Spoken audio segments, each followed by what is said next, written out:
আমার এই অঞ্চলে মাদক ব্যবসায়ী এবং মাদক সেবন যে উত্তাপটা বেড়েছে এবং এত তো বড়ি টরি খাইছি অনেক ক্ষতি হয়েছে ইয়াবা আর যদি এর আগে যদি 17 বছর আগে যদি এরকম যদি উদ্যোগ নিত তাহলে আর এই সমস্ত কাজে এত লসে পড়তাম না। অধিকাংশ মাদক ব্যবসায়ী আমাদের মুরব্বীদের কাছে কমিটমেন্ট করেছে, তারা প্রয়োজনে স্ট্যাম্পে সাইন দিয়ে ভালো হয়ে যাবে, আমরা সবাইকে ভালো হওয়ার সুযোগ দিব।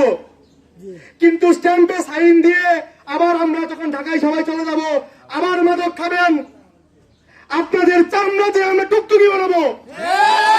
মাদক নির্মূল করার জন্য বাংলাদেশ জাতীয়তাবাদী দলের সর্বস্তরের নেতৃবৃন্দরা আপনাদের পাশে থাকবে এবং মাদকের সাথে এবং মাদক সেবক এবং বিক্রেতাদের সাথে যদি আমাদের দলীয় কোনো লোকের যোগ সাজস থাকে তাহলে অবশ্যই তাদেরকে চিহ্নিত করে আমাদেরকে অবগত করবেন।